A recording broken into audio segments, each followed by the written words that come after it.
Hello everybody, I'm Hamster, the resident wargamer here at Dwarven Forge, and here in this video we're going to show you what makes Cities Untold Lowtown great for wargaming. So we're going to start with our wargame focused district, the Warfield Village, and then throw some armies and the Cities Untold onto some older sets and see what it's all about. Let's dive in!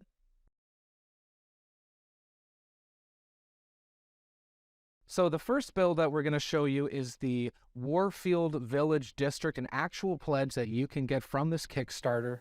It comes with everything you see here. We are featuring it on our battle boards, which are not included in the pledge, but we do sell these. These are metal with our beautiful ground cover art on top, and I love these because if you magnetize your miniatures, they stay secured to the table as you play. Additionally, all of our floor pieces have magnets in them, so your battlefield will stay secure on your terrain trays or battle boards. And as the battle rages, your Cities Untold will stay put. So what I love about this pledge is the cobblestone elevation systems that we've included, some stone archways and stairs that you can use to create some custom platforming here in combination with our amazing scaffolding system. All these are small pieces that connect to create a maze of platforming that you can use in your skirmish games throughout Cities Untold. And what I love about the Warfield Village is there's enough arches and scaffolding included where you can do a number of smaller platforms in elevation or fewer larger constructions to block line of sight or to put maybe a unit scale game on top of. It's a very flexible and diverse set. So here we have the elevation from the cobblestone arch, and we have multiple pilings to match the height of that arch so that we can use scaffolding platforms to create a path out of the archways. So these all stack together. You can even make them as high as the buildings that you're building with your walls and floors and stack the pilings just as high and even throw something right on top of a roof area here, throw some railings around it, and some pole accessories, you have a nice defensible position. So of course with Cities Untold you can create some fantastic buildings in a multitude of shapes, but with the scaffolding and elevation you can even create outside platforms to position your miniatures on. We have railings here, corner pieces to match the geometry of the buildings, all connected with a pegged corbel piece here. So there's a number of small pieces that connect in many different ways, and you can really use your creativity to create any kind of position in your Warfield Village that you'd like. So you may be familiar with the Assassin's Perch. We've made it bigger, we've made it better. We've got a larger, wider perch that is also magnetized here and can be connected to your scaffolding as well. It holds a multitude of base sizes, up to some of the biggest ones that you'll probably play skirmish games with. And the perch is magnetic, so you can put it on a number of roof pieces that you'll get from your Warfield Village collection. And the Warfield Village also comes with a great collection of modular barricades. These are a number of small pieces that you can arrange in a number of different shapes, scatter them across a large area, or create larger and larger barricades. Right here, we just made a little makeshift defensible position. Or we can spread them out and create smaller pockets of cover. In the Warfield Village, we also have a handful of LED pieces, so I imagine you could use things like the lantern post as fun objective pieces or some ambiance in your skirmish environment. And as we've designed the geometry and the shape of the elevation pieces, we've made sure that in a number of formations you can accommodate larger miniatures. So you can create parts of your outcropping that can handle your big scale minis. So what I love about the Warfield Village is how you can create defensible positions on top of the buildings using the elevation, using the scaffolding system. And if you want a higher density of terrain on your battlefield, you can create a large number of smaller buildings and outcroppings like this here, or you can create larger and larger buildings into grand fortifications. And getting creative with some railings and stairs, you can even take off the entire roof and create a giant fortification as a centerpiece.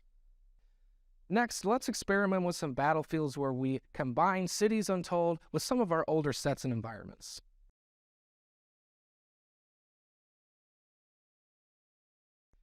So here we've made a Star Wars Legion build with some rebels and Wookiees defending a forest fortification from an Imperial invasion, using a lot of scaffolding and pilings among the wildlands.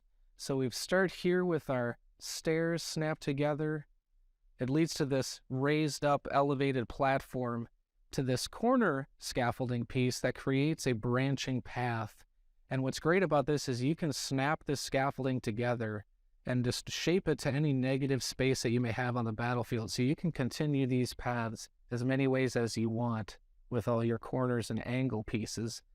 So at the end of our scaffolding, we added a 2x2 scaffolding platform, slapped some railings around it, and then added a pole accessory holder and put our arbalest on there as kind of a heavy bowcaster in the Star Wars scenario. So this path of scaffolding uses the biscuit holes, which are compatible with the paired peg system on the Titan's Tooth, so you can click right into that piece. But even if you don't have the paired peg wildlands terrain, you can start any elevated platform using the pedestal and the stairs, and as you create your path, you can use the pilings to shape and support your scaffolding. So you can shape this to any negative space that you have on your battlefield, around any terrain that you have in your collection. Even if it's not Dwarven Forge or Wildlands, this scaffolding can help you wargame with anything that you have.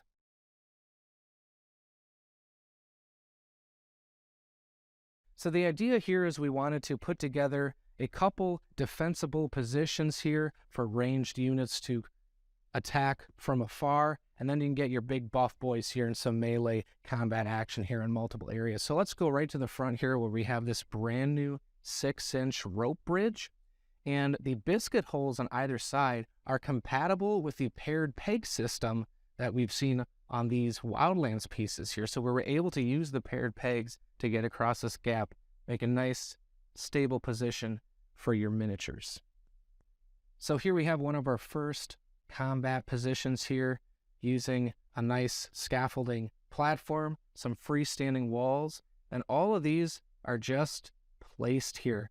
The scaffolding has the biscuit holes for you to use, but here it fit across the gap, so we just laid it down like they scouted out this area, threw down a ramshackle plank so they could get across in some creative ways. So those systems are there for you to use, but you can really be creative with how you place these versatile pieces. So here we imagine this as a sniper's nest, sort of like they scouted the area, found this great rock outcropping, threw down some weathered planks, some chest-high railings here to take cover in, some taller cover with the freestanding walls, and this sort of hole-in-the-wall position here to take aim at their enemies. And so all these platforms and railings right here are biscuited together. They're not going anywhere. We just snapped them together to make a shape that sort of was flush with this outcropping and just set it right on top. So here against this escarpment, these pilings, this platform, this stairs up to the other platforms, these are all biscuited or pegged together. So it's just able to rest against this escarpment and be really stable to hold your miniatures. And it's the main pathway to the central combat into the keep. And we wanted to make this wide area for the forces to converge. So we just snapped together again a few different sized platforms to make a wide area for melee combat. We have some double pilings standing it up, a few different sizes back here, keeping in mind the height of the Wildlands pieces. So we were able to get a variety of heights with our piling system here, and even our hidden door wall that you can use as an additional platform or stand it up as a barricade, a fun little versatile piece. And so if you remember from the sniper's nest, we had some railings biscuited along the platforms. We decided not to do that here. We wanted this to appear really dangerous and rickety. You can get pushed off straight into the river. And even when you do win the fight here in the middle, you gotta sprint up these rickety stairs and take a leap into the hold or straight into that door. But I just love how these are kind of falling apart and weathered, and even if you win your fight, you're still not out of the water yet. So on either side of the keep, we made sort of a longer, safer path. It's just going to take a little more movement to get there, and so we have more scaffolding platforms, different shapes and sizes, still rickety, so it is the safer route, leading up to some stairs straight to the keep. And these, again, are all snapped together And so the trick here is we substituted a biscuited floor into the keeps to hold this whole thing up. And once you attach this platform, you can't even tell that this is a brand new floor. This is a wood version, so it does stick out a little bit, but once you snap that platform in there, you can't even tell. And even on the backside here that I'm looking at, where you can see the floor, it even adds to that ramshackle feel, so I like that. For this army's deployment side, the only option to get into the keep from the Titan's Tooth is a nice athletic leap, leading to some more stairs, a nice corner platform, again, biscuited into a substituted floor, a 2x2 in this case, and this whole stair, platform, floor section, all biscuited together, a nice stable place for your miniatures to fight. And so, finally, you've made it into the keep. You only have one more stretch to go. Maybe you place the objective right here at the top. You need to raise your flag at the top of the keep. So we have more stairs biscuited straight into a stair platform. And this ladder here also has a biscuit. And we just stuck it right under the old piece here. So it's not biscuited in. We just lifted it up and placed it right in. And it's still level. It's a bit of a trick, a bit of a fudge, but it works just great because that biscuit provides a little lip. So all of your older pieces, you can get creative with these new systems. You don't have to officially snap them in, though you can in many ways. There's a lot of ways to be creative with the new systems here and the old pieces. So that's it. If you have any questions, please leave them down below in the YouTube comments, comment on our Kickstarter page, or join our Discord, and our community can help you out as well. Now I gotta roll some dice. To war!